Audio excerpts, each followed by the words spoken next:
नमस्कार दोस्तों, राजेश मुजफ्फरपुर सर्रा चैनल में आपका स्वागत है। अगर आप चैनल पे नए हैं तो चैनल को सब्सक्राइब ज़रूर करें और वीडियो को लाइक व कमेंट करें। तो आज शुरू करते हैं। पिछले वीडियो में मैंने बनाया था गौतम बुद्ध और उनका धम्म पार्ट 1 और आज जो बन रहा है वो गौतम बुद्ध पार्ट 2 है। तो आज इसकी शुरुआत करते हैं। दूसरी हेडिंग है हमारी परिचय है, बुद्ध के धम्म को समझने और समझाने की ज़रूरत है। तो भारतीय समाज के कुछ वर्गों में बुद्ध व उनके धम्म के प्रति श्रद्धा व रुचि निरंतर बढ़ती जा रही है। इसके साथ ही भगवान बुद्ध उनकी शिक्षाओं के संबंध में एक स्पष्ट, सरल व सुसंगत ग्रंथ की ज़रूरत महसूस की जा रही है। किसी भी अबोध व्यक्ति के लिए यह कार्य बहुत मुश्किल है कि वह गौतम बुद्ध के जीवन व शिक्षाओं को संपूर्ण व सुसंगत रूप में पेश कर सके। जब हम त्रिपिटक के निकाय ग्रंथों के आधार पर भगवान बुद्ध का जीवन चरित्र लिखने की कोशिश करते हैं तो यह बहुत मुश्किल होता है, और यदि उनकी शिक्षाओं को प्रस्तुत करना चाहें तो और भी मुश्किल हो जाता है। ऐसा करना कोई अतिशयोक्ति नहीं होगी।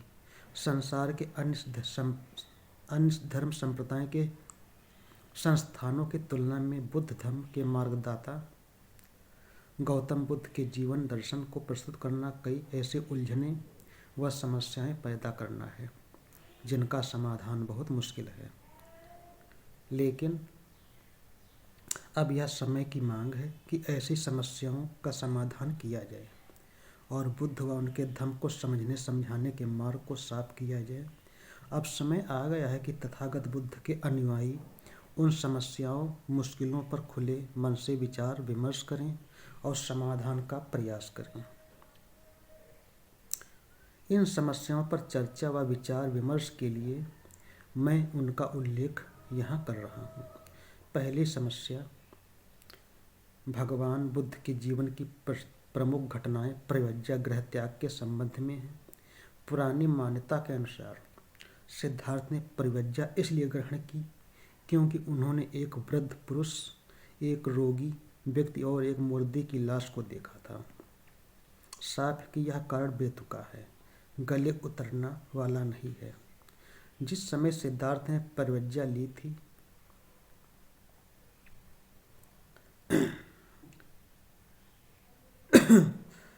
उस समय उनकी उम्र 29 वर्ष की थी। यदि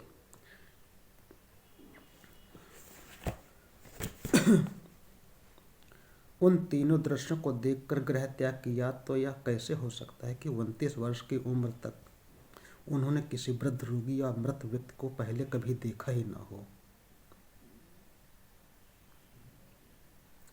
ये जीवन की ऐसी सामान्य घटनाएं हैं जो हमेशा घटती रहती हैं। सिद्धार्थ ने 29 वर्ष की उम्र से पहले भी जरूर ऐसा देखा होगा। यह पुरानी मान्यता तर्कसंगत और मानने लायक नहीं है। तब सवाल उठता है कि यदि परंपरा मान्यता सही नहीं है तो सिद्धार्थ की परिव्रज्य का अर्थात गृह त्याग का सही कारण क्या है। दूसरी समस्या 4 अरि सत्यों से पैदा होती है। क्या ये बुद्ध की मूल शिक्षाओं के ही भाग हैं। पहला सत्य है दुख अरि सत्य अर्थात जीवन स्वभाव दुख है। यह सिद्धांत तो मानो बुद्ध धम्म की जड़ पर ही वार जैसा लगता है। यदि जीवन दुख है, मरण भी दुख है, पुनरुत्पत्ति दुख है, तब तो सभी कुछ समाप्त है। फिर तो ना धम्म और ना ही दर्शन इन संसार में मनुष्य को सुखी बना सकता है। यदि दुख से मुक्ति ही नहीं है तो फिर धम्म की क्या जरूरत है। धम्म क्या कर सकता है और स्वयं बुद्ध किसी एक व्यक्ति के दुख दूर करने के लिए क्या कर सकते हैं, क्योंकि संसार में जन्म लेना ही दुखमय है। यह दुख अरि सत्य ही दूसरे लोगों द्वारा बुद्ध के धम्म की शरण ग्रहण करने में बड़ी बाधा है। 4 अरि सत्य उन्हें आसानी से गले नहीं उतरते। ऐसा लगता है कि ये सत्य मनुष्य को आशा से वंचित कर निराशा की ओर धकेल देते हैं। ये सत्य भगवान बुद्ध के धम्म को एक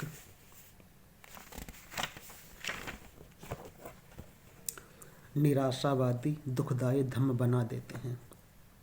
सवाल यह है कि क्या ये चार अरिसत्य बुद्ध की मूल शिक्षाओं के ही भाग हैं या उनके बाद भिक्षुओं द्वारा जोड़ा गया है। तीसरी समस्या आत्मा, कर्म और पुनर्जन्म के सिद्धांत को लेकर है।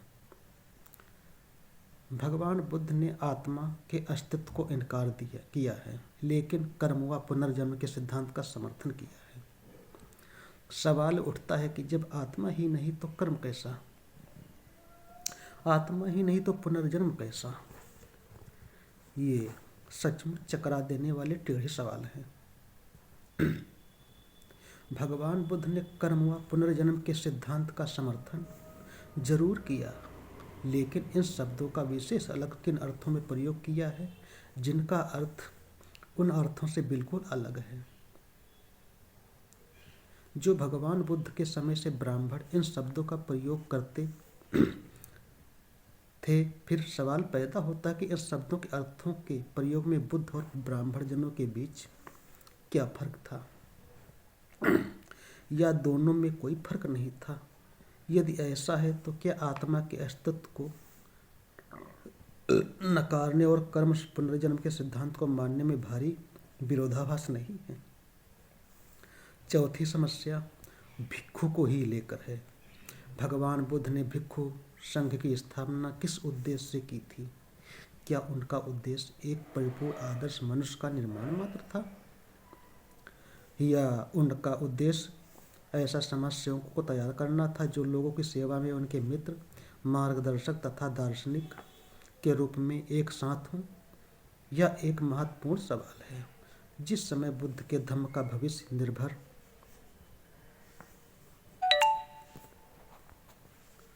करता है। यदि भिक्षु केवल एक परिपूर्ण मनुष्य मात्र बना रहेगा तो उसका धम्म प्रचार कार्य में कोई प्रयोग नहीं, क्योंकि वह एक परिपूर्ण मनुष्य होने के बावजूद स्वयं तक सीमित रहने वाला स्वार्थी व्यक्ति बना रहेगा। दूसरी ओर वह समाज सेवक भी है तो उससे बुद्ध धम्म भी कुछ आशाएं रख सकता है।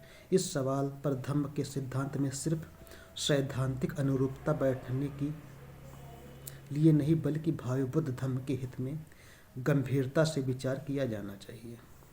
मैं आशा करता हूँ कि मेरे द्वारा उठाए गए ये सवाल, जिनके जवाब आप इस ग्रंथ में पाएंगे, अनुवादक पाठकों को सोचने विचारने के लिए प्रेरित करेंगे और अजागृत होकर भी वे अपने विचार व्यक्त कर अपना योगदान दे सकेंगे। इस वीडियो में इतना ही, आगे का अगले वीडियो में होगा। नमस्कार।